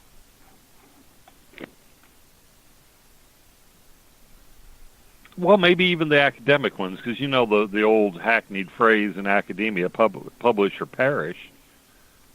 We might get some of these guys that were kind of leaning that way and have an interest in it, and maybe they're closet paranormalists, that if there's a legitimate,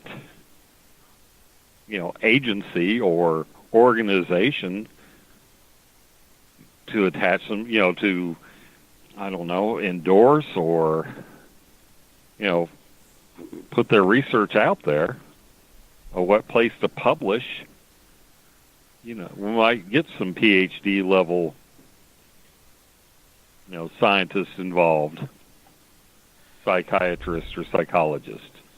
I'm thinking psychologists most likely. Most psychiatrists I've run into were crazier than crap house rats. They were just into the field to solve their own problems. Well, the other thing I like to take this to, if we had enough teams that were interested, we could do a 24/7 emergency response. In that, you have one team on shift, 24 hours. We have one dedicated phone line. They get a call. We call in the astral team as backup, because that's going to be a given. Anytime there's a case, astral team is always going to be readily available. You're going to have a bigger astral team.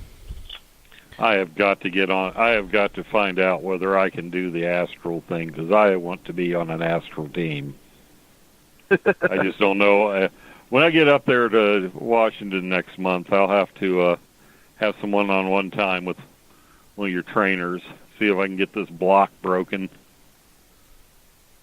I believe Richard should be here, and he's our trainer. So good. You can talk to him. Good. And that's the other thing. We got the astral class fine-tuned, because we're working on that as well now. And then we open it up broader scale to where there's more people in the astral class that get certified and go join their team. Then we have an astral team in every team, if that makes sense. You'd have to. I mean, if you were thinking about having this large group and then have, the astral team on scene for any case, the astral team that you got right now will be burnt out in 2 days. I mean, it's just too much. That's why you have to broaden the whole thing, not just we're talking at least a two-person team astral per team. Yeah, you don't want to go into anything alone like that, I wouldn't think. No, well, even our team, we don't go alone. There's maybe two people that I know can handle it if they do go alone, because they don't go by themselves anyway. Even when they go alone, they have spirit guides. They have their own little astral armies, basically.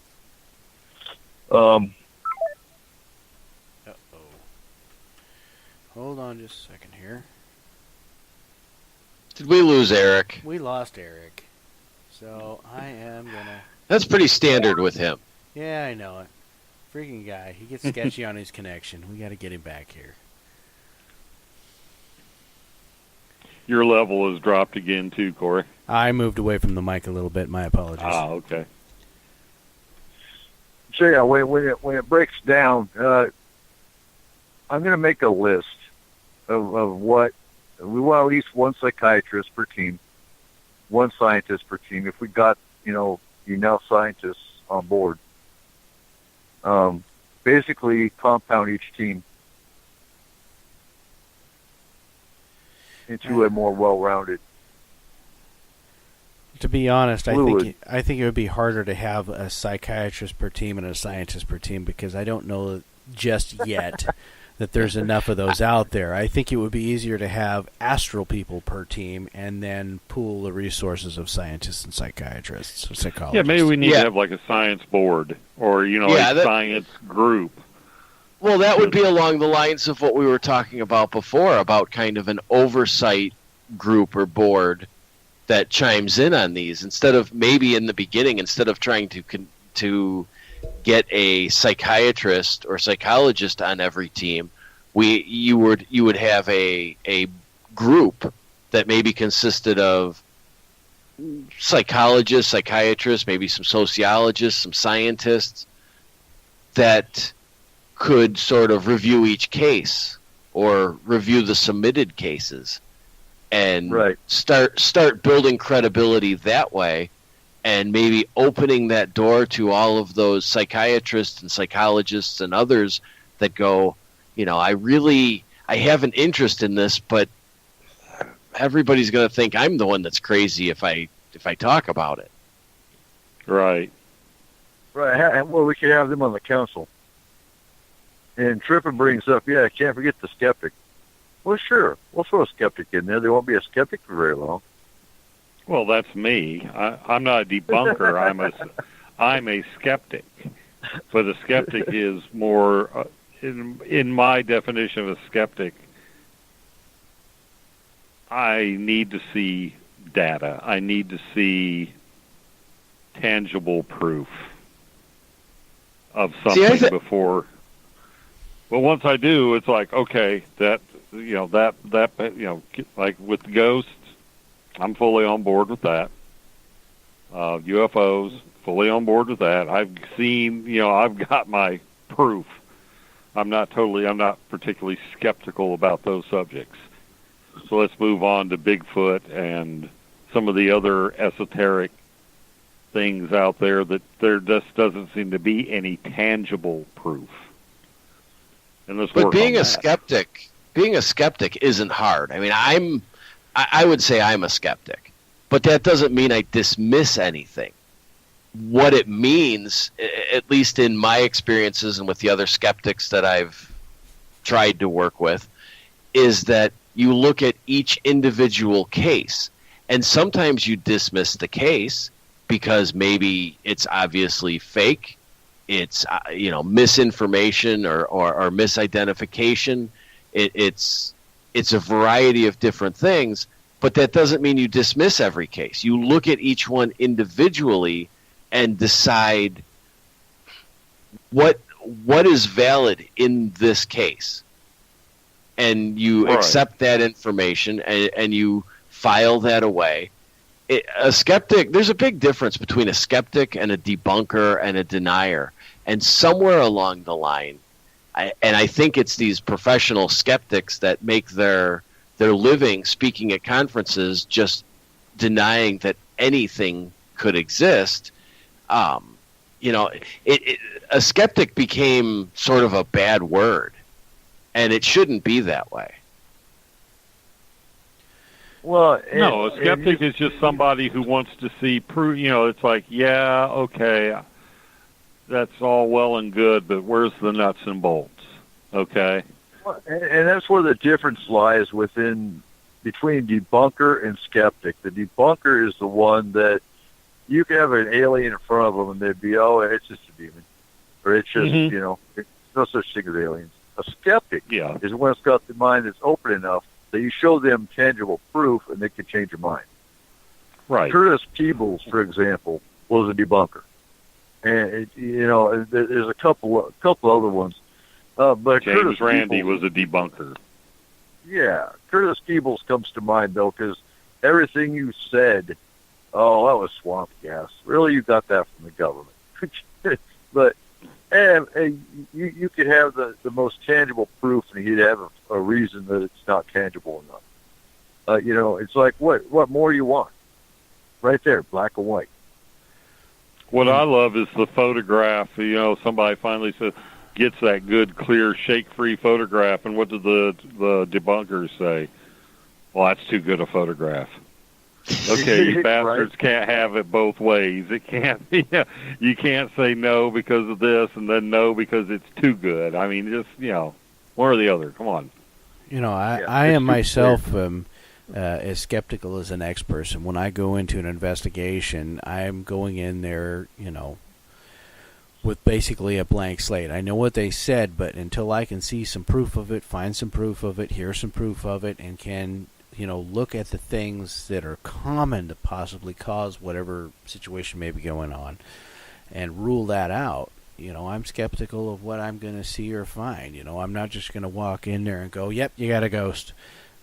No, I'm going to walk in and see, do you have a ghost, and until I can see a proof that, of some type of thing, whether it be an EVP or something happens while I'm right there, there's some sort of evidence of a spirit haunting, I'm not just going to say, yeah, it is. But there's kind of the problem. Your proof is your experience, and I don't mean that to be wrong or to sound wrong, but so many people are basing everything on their experiences, which the experiences are important, but people are forgetting to collect the data. There's no place where you can go and look and find out the typical time or the typical temperature or the typical weather conditions where you may catch an EVP or something earlier. We need to have those parameters somewhere. The most successful cases, and then everybody starts using those parameters as a starting point. And it'll be a continuous, like you're saying, you collect all this data, quit reinventing the wheel. People say, well, I want to do EVP. Let's look here. Let's set this up. And then they fine-tune from there, and you get a sifting process. And I think we need that more than people realize, because I was watching one particular nameless show where they were using a thermal camera.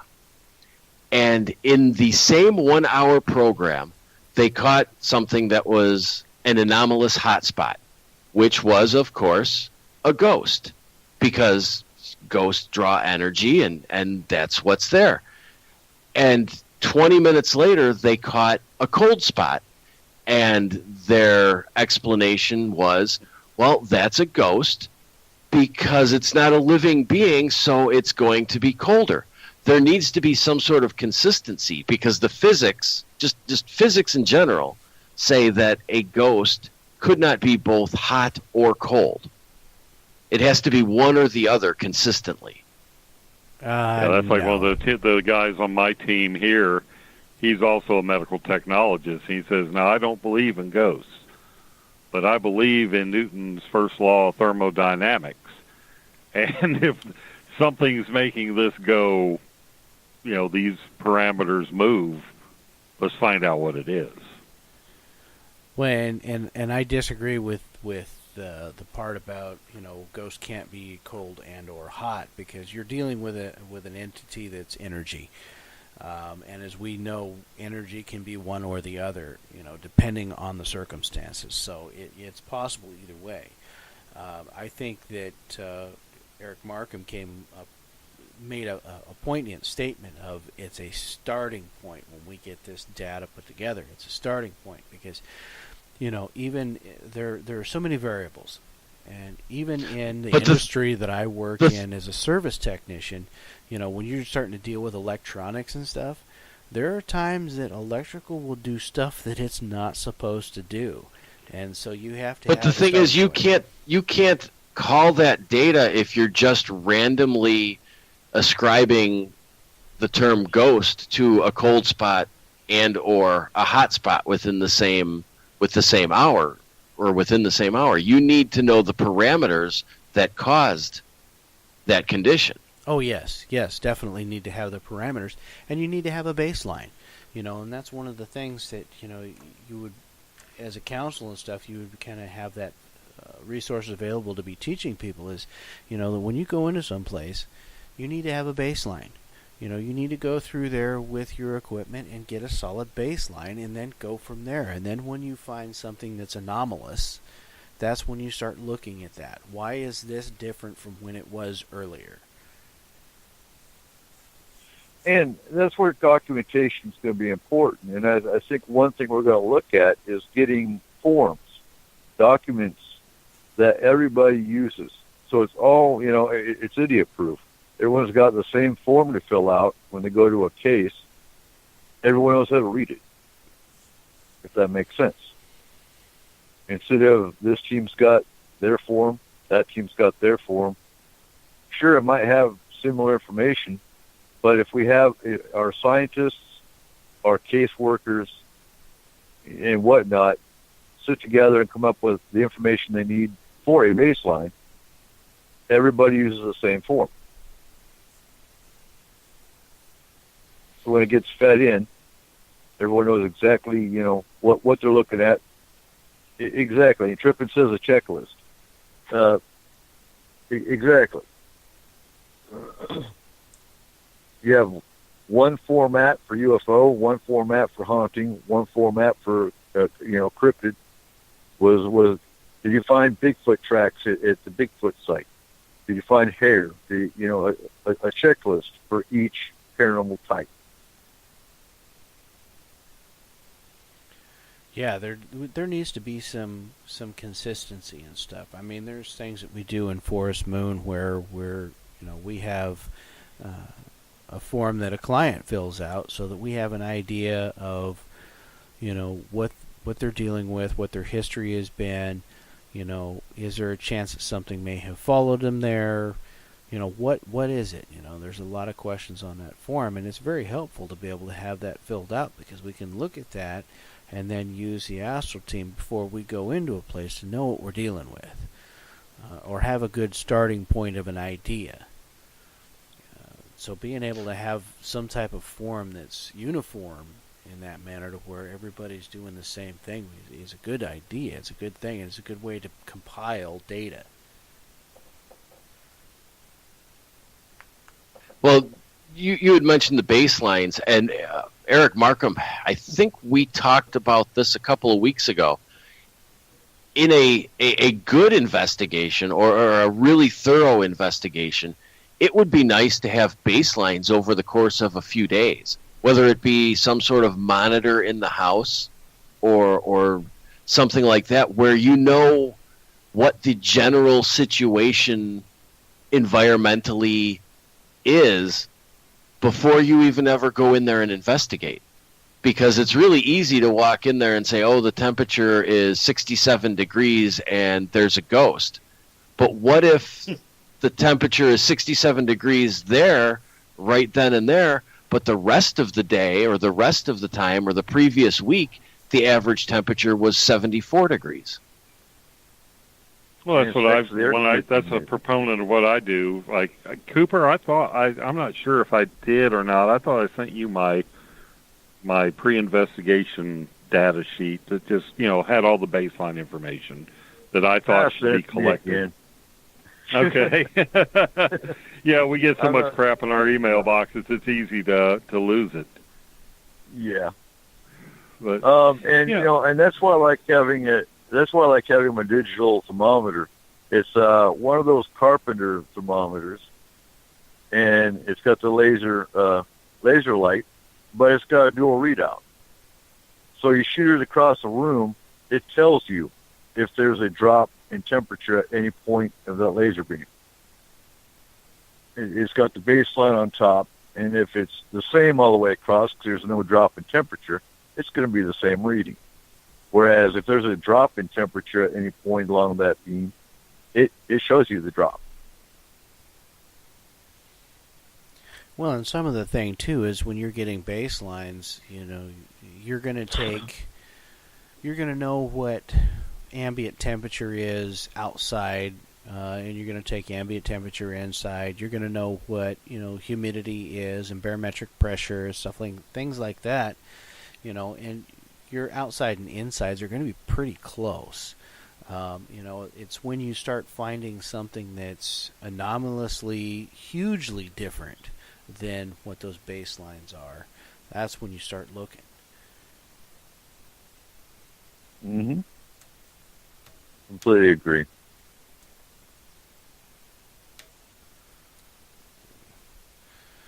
So as we're going along here, we have about 5 minutes left of the show. So we come down to final thoughts. Oh, no. Well, 2 hours went already. Yes, so, yeah, if you happen to be listening to the show tonight and you're one of the teams that's skeptical about what we're doing, now you have a better idea of what we're doing, and hopefully you'll be on board. If you're one of the ones that was scoffing, and you'll probably still be scoffing because this isn't what your goal in the paranormal is anyway.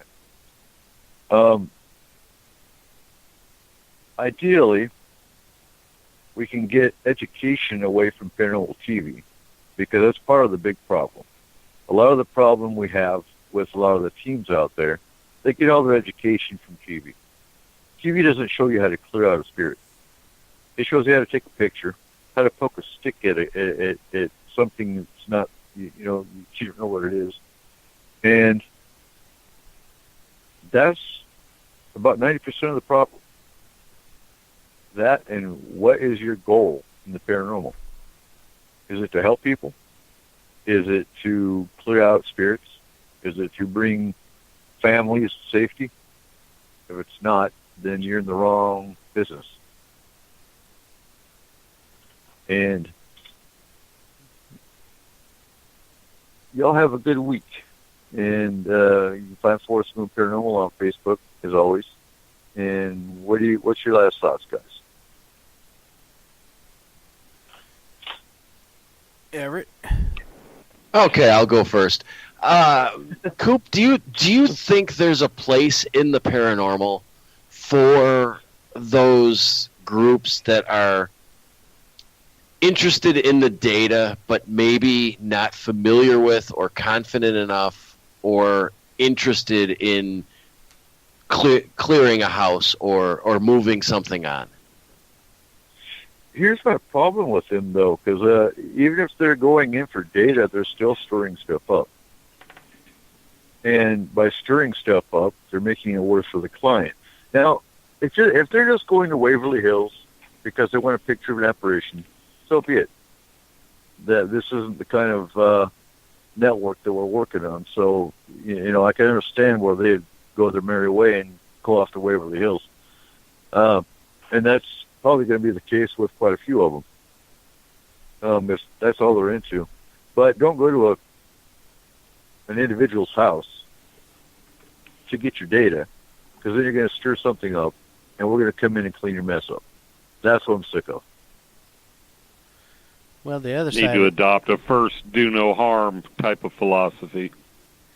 Yeah, the other side of that too is that you could be an investigative team and you may not have the skills to do a clearing, but if you're part of the group, you would have access to that. So you could either have another group close to you that has somebody that can do clearing, or you would have access to an astral team that could come in and do it. You could go in there and get the information, get the data, and then, make a phone call and say, hey, we need the astral team to come in here. We've got this data, and this is what we're looking at. Can you confirm and take care of it? Well, see, that's another thing you could offer. Right. As this were to grow and develop, regardless of the paranormal investigative team's beliefs, theories, ideas, you could offer a follow-up if it was needed, regardless of whether or not they were trained or confident or willing to do what you guys do. Yeah. It's a lot of training. Well, and then you get cases where, like me, I don't mind the spirit. I have more. I'm about ready to start hanging pest strips up because of the fairies, but the ghost does not bother me. You know, he just likes the house, and he's not doing any harm. So there's cases where I don't think every spirit needs to be cleared. And I don't think a lot of these people go into this, we're here to clean the... no, you don't need to. You know, I'm perfectly content to have the guy in my house. It doesn't bother me at all. Well, and that's where mediation can come in as well.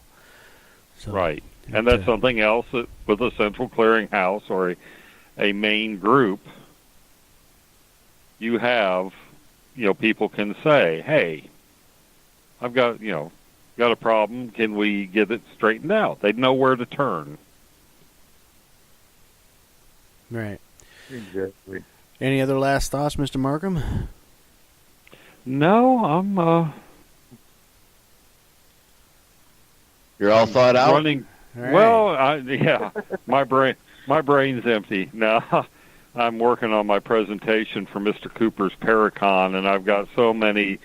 We do this show, and it just takes my mind down. It's like watching a fractal animation unfold. It's like, all right. Well, all right. Ladies and gentlemen, this has been quite a wonderful show this evening, and we will see you next week. Same bat time, same bat channel, right here on S4. Thank you very much, and have a wonderful evening.